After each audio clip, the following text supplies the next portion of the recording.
आसमां से शबनम गिरी, मोती बनकर टूट गई, या अल्लाह गजब हुआ, दिल लगी छूट गई। हाँ, आपने सही सुना। आज का टॉपिक यही है कि वियोजन या अपघटन अभिक्रिया, यानी बसा बसाया घर को तोड़ देना, उजाड़ देना, एक किसी वस्तु को दो या दो से अधिक भागों में बांट देना, टुकड़ा कर देना, खंड कर देना, डिवाइड कर देना ही वियोजन या अपघटन अभिक्रिया है। वियोजन या अपघटन अभिक्रिया को हम अंग्रेजी में डीकम्पोजिशन रिएक्शन बोलते हैं। इसका परिभाषा कहता है कि जब कोई पदार्थ टूटकर दो या दो से अधिक नए पदार्थों का निर्माण करता है तो उसे अपघटन या वियोजन अभिक्रिया कहते हैं। अपघटन या वियोजन अभिक्रिया संयोजन अभिक्रिया का ही विपरीत है, उल्टा है, अपोजिट है। उदाहरण के लिए जैसे मान लिया कि हाइड्रोजन गैस और ऑक्सीजन गैस आपस में संयोग करके जल बनाया, जल का निर्माण किया, ये संयोजन अभिक्रिया है। और ये इस जल में जब विद्युत धारा प्रवाहित किया जाता है तो जल जिन दो तत्वों से मिलकर बना था वही दोनों तत्व यानी परमाणु अणु हमको पुनः प्राप्त हो जाता है। तो ये कहा जाता है कि यह वियोजन अभिक्रिया है।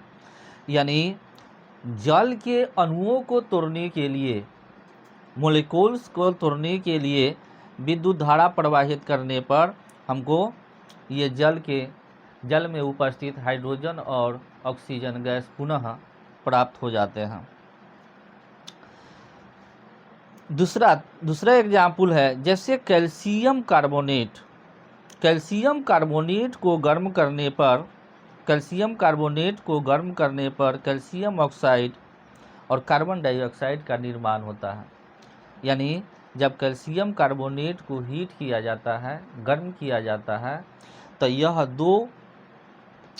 दो पदार्थों में टूट जाता है, यानी कैल्शियम ऑक्साइड और कार्बन डाइऑक्साइड। कैल्शियम ऑक्साइड को आप जानते हैं कि इसको हम चूना बोलते हैं या बिन बुझा हुआ चूना बोलते हैं या कैल्शियम ऑक्साइड बोलते हैं।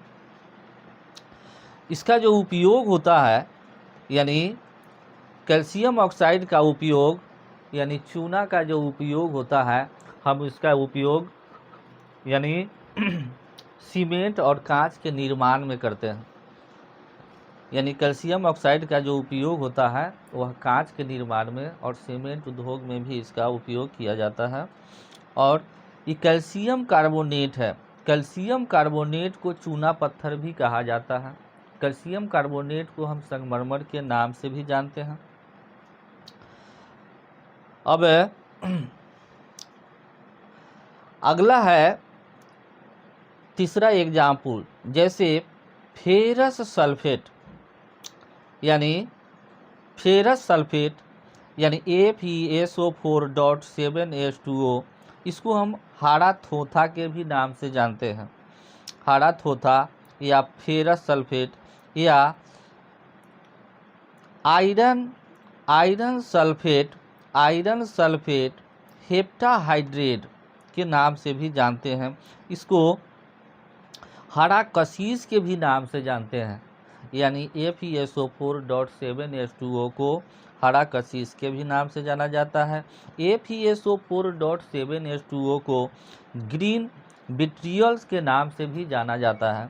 तो कहा जाता है कि जब हम FeSO4.7H2O को जब हम हीट करते हैं, गर्म करते हैं, इसमें ऊष्मा देते हैं, तो FeSO4 में उपस्थित जल के 7 अणुओं का त्याग कर देता है और त्याग करके यह सॉलिड यानी ठोस के रूप में रंगहीन FeSO4 का निर्माण करता है।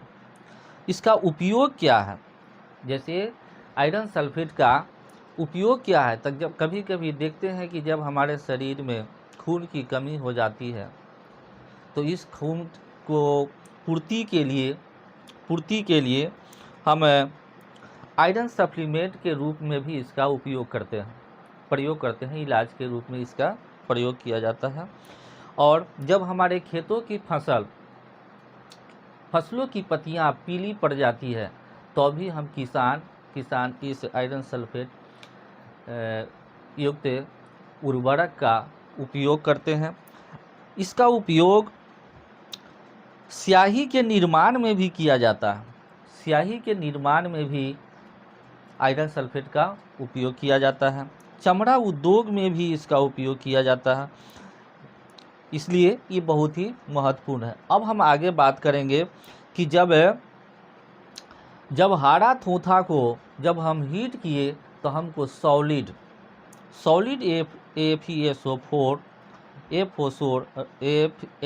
FeSO4 मिला। अब इसको फिर हम हीट करते हैं तो कौन सी बनता है? तो जब कहा जाता है कि FeSO4 को जब हम हीट करते हैं तो यह वियोजित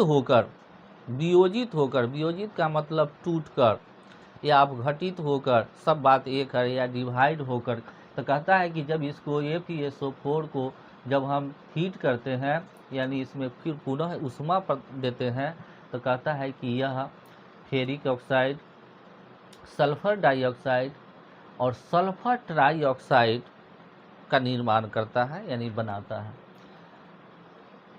अब चौथा इसका एग्जाम्पल है। चौथा एग्जाम्पल जैसे कहा कि लेड नाइट्रेट को जब हम हीट करते हैं, गर्म करते हैं, जब लेड नाइट्रेट को जब हम गर्म करते हैं तो कहा जाता है कि गर्म करने के बाद ये भी वियोजित होकर यानी टूटकर यानी लेड ऑक्साइड, नाइट्रोजन डाइऑक्साइड और ऑक्सीजन गैस का निर्माण करती है। कहा जाता है कि लेड नाइट्रेट जो होता है वो रंगहीन होता है, लेकिन जब इसमें ऊष्मा दी जाती है यानी जब गर्म किया जाता है तो पीला लेड ऑक्साइड का निर्माण करती है। और ये नाइट्रोजन डाइऑक्साइड, भूरे रंग का नाइट्रोजन डाइऑक्साइड गैस क्या करता है, ये मुक्त करता है। और इसके साथ साथ ऑक्सीजन भी मुक्त करता है। इसको हम एक प्रयोग के द्वारा समझने का प्रयास करते हैं। जैसे हम एक बीकर लेते हैं और एक बीकर में लेड नाइट्रेट को डाल देते हैं। ये परख नली है, इस परख नली में हम लेड नाइट्रेट को डाले हैं और बर्नर पर इसको रख करके जब हम हीट करते हैं तो इसमें से NO2 गैस निकलती है। इसके साथ साथ यानी कहने का मतलब साथ साथ ऑक्सीजन गैस भी निकलती है। अब जब इसको लेड नाइट्रेट को जब हीट किया जाता है तो ये जो नाइट्रोजन डाइऑक्साइड गैस निकलती है तो कहा जाता है कि इसके पास जलती हुई संठी ले जाने पर संठी और तेजी से जलने लगती है। क्यों जलने लगती है? क्योंकि कहा जाता है कि इसको जब हम हीट करते हैं तो नाइट्रोजन डाइऑक्साइड के साथ साथ ऑक्सीजन गैस भी प्रचुर मात्रा में निकलती है, जिसके कारण जलती हुई संठी और तेजी से जलने लगती है। हम जानते हैं कि आग को जलाने के लिए ऑक्सीजन की ज़रूरत होती है और आग को बुझाने के लिए भी ऑक्सीजन की ज़रूरत होती है, यानी ऑक्सीजन के बिना आग जल नहीं सकती है। तो अब लेड नाइट्रेट हो गया। अब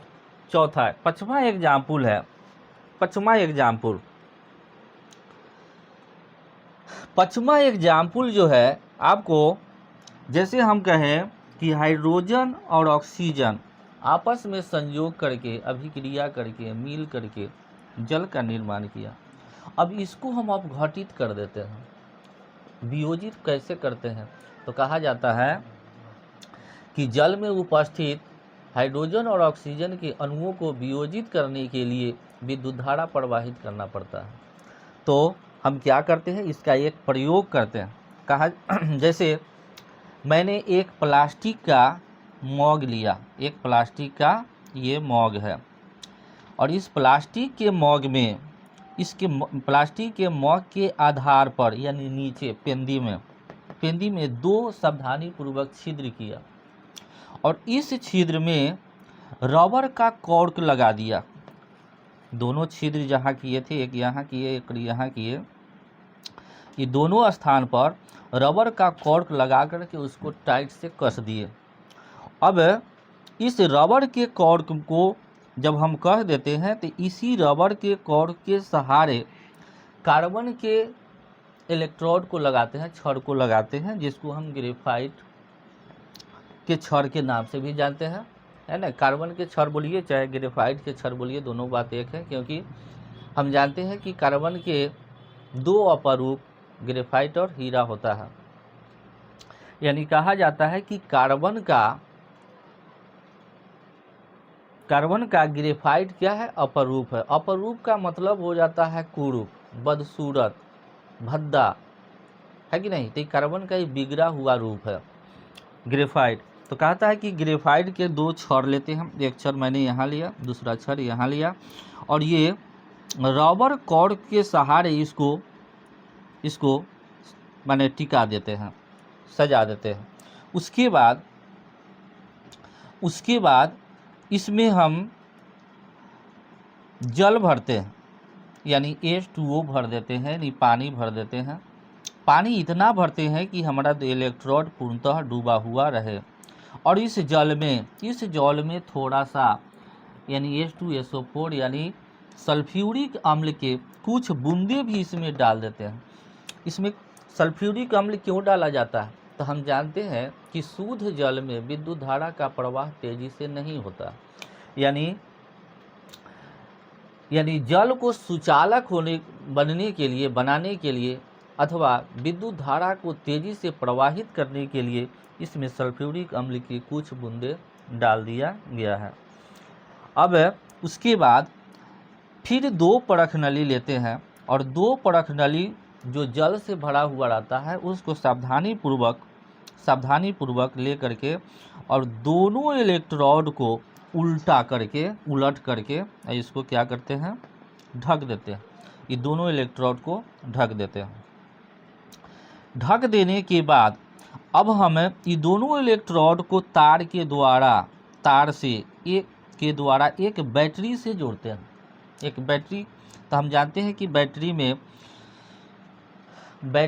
2 टर्मिनल होते हैं, एक धन टर्मिनल होता है और एक दूसरा ऋण टर्मिनल होता है। यानी एक ठंडा होता है, एक गर्म होता है, एक पॉजिटिव होता है, एक निगेटिव होता है। तो एक इलेक्ट्रोड को हम किससे जोड़ दिए, तो मान लीजिए कि निगेटिव वाला से जोड़ दिए, और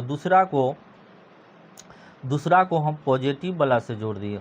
बैटरी के पॉजिटिव टर्मिनल और निगेटिव टर्मिनल से बारी बारी से जोड़ दिए। तो एक को हम जैसे मान लिया कि इस इलेक्ट्रोड को मैंने ऋण टर्मिनल से जोड़ दिया, और इस इलेक्ट्रोड को धन टर्मिनल से जोड़ दिया। तो ऋण टर्मिनल को हम क्या कहते हैं, कैथोड कहते हैं, और धन टर्मिनल को एनोड कहते हैं, यानी प्लस वाला को एनोड और माइनस वाला को कैथोड कहते हैं। अब एक बात और कि धन टर्मिनल से जुड़े इलेक्ट्रोड को धन टर्मिनल कहते हैं, और ऋण टर्मिनल से जुड़े इलेक्ट्रोड को ऋण इलेक्ट्रोड कहते हैं। उसके बाद मैंने इस तार में एक स्विच भी लगाया है। अब बैटरी से इलेक्ट्रोड को जोड़ देते हैं, उसके बाद स्विच को हम ऑन करते हैं, यानी इसमें विद्युत धारा जब प्रवाहित किया जाता है उसके पश्चात हम देखते हैं कुछ समय के बाद देखते हैं कि ये इलेक्ट्रोड के ऊपर उल्टी जो रखा हुआ बीकर है उसमें कुछ बुलबुले से गैस के कुछ बुलबुले बन रहे हैं। तो इस प्रकार बुलबुले बनने का कारण था कि बुलबुले कौन चीज़ का बना, यानी कहने का मतलब कि पानी में जब हम हवा फूंकते हैं तो उसमें बुलबुला बनता है। इसका मतलब कि बीकर के अंदर जो जल था उसको यह विस्थापित कर रहा था और उसके अंदर गैस बन रहा था। इस प्रकार हम इसमें कुछ समय तक विद्युत धारा प्रवाहित करते रहते हैं। जब यह बीकर गैस से भर जाती है तो उसके बाद हम आपको स्विच को ऑफ कर देते हैं। ऑफ करने के बाद हम देखते हैं कि दोनों बीकर जो गैस से भरा हुआ है, इसमें दोनों बीकर जो गैस से भरा हुआ है वो गैस का दोनों बीकर में आयतन समान नहीं होता है। यानी कहा जाता है कि पॉजिटिव जो इलेक्ट्रोड होता है, पॉजिटिव इलेक्ट्रोड के ऊपर जो ऑक्सीजन गैस बना और निगेटिव इलेक्ट्रोड के ऊपर जो निगेटिव इलेक्ट्रोड के ऊपर जो गैस बना, तो ये दोनों जो दो प्रकार के गैस है, इसमें हाइड्रोजन है। निगेटिव वाला में हमको हाइड्रोजन गैस बना और पॉजिटिव वाला में ऑक्सीजन गैस बना। तो कहा कि ऑक्सीजन गैस और हाइड्रोजन गैस के दोनों का आयतन समान नहीं है। कहा कि हाइड्रोजन गैस का जो आयतन है वह ऑक्सीजन गैस के आयतन का 2 गुना है, यानी 2 गुना होता है। 2 गुना होता है। कहने का मतलब कि जब इसमें विद्युत धारा जब प्रवाहित किया गया तब बीकर में हाइड्रोजन गैस का आयतन ऑक्सीजन गैस के आयतन से दुगुना पाया गया। इसीलिए जल का रासायनिक सूत्र H2O होता है। कहने का अर्थ ये हुआ कि हाइड्रोजन का 2 भाग और ऑक्सीजन के 1 भाग मिल करके जल के एक अणु का निर्माण होता है ना। इसीलिए जल का रासायनिक सूत्र H2O होता है। तो अब क्या करते हैं, अब इसमें हमने देखा कि दोनों बीकर में ऑक्सीजन और हाइड्रोजन के गैस का आयतन समान नहीं है। ऑक्सीजन का आयतन की अपेक्षा हाइड्रोजन गैस का आयतन दुगुना है। अब हम स्विच को ऑफ कर देते हैं। ऑफ करने के बाद अब हम ये दोनों गैस का परीक्षण करते हैं, टेस्ट करते हैं कि आखिर कौन, माने धन टर्मिनल में बनने वाला यानी धन इलेक्ट्रोड के ऊपर बनने वाला गैस कौन सा है और ऋण इलेक्ट्रोड के ऊपर बनने वाला गैस कौन सा है। तो इसको हम परीक्षण करते थे। एक जलती हुई मोमबत्ती को लेते हैं और जलती हुई मोमबत्ती को ले करके और बीकर को सावधानी पूर्वक हटा करके और जलती हुई मोमबत्ती को पास ले जाते हैं। तो देखते हैं कि इसके पास जब लाते हैं तो मोमबत्ती और तेज़ी से जलने लगती है। तो इससे साबित हुआ कि इससे जो निकलने वाला जो गैस था वह ऑक्सीजन है। और जब इस इलेक्ट्रोड के पास ले जाते हैं और ये उल्टा रखी हुई बीकर को सावधानी पूर्वक हटाते हैं और जलती हुई मोमबत्ती को ले जाते हैं तो यह फटाफट फटाफट फट फट की आवाज़ करती हुई गैस निकलती है। तो इससे साबित होता है कि यह हाइड्रोजन गैस है। तो इस प्रकार हम जल वैद्युत अपघटन की एक प्रयोग के द्वारा भी समझे। अब हम बात करेंगे, कुछ पॉइंट्स हैं जो बहुत ही इम्पोर्टेंट पॉइंट है, जैसे जिसको आपको हर हाल में याद रखना चाहिए।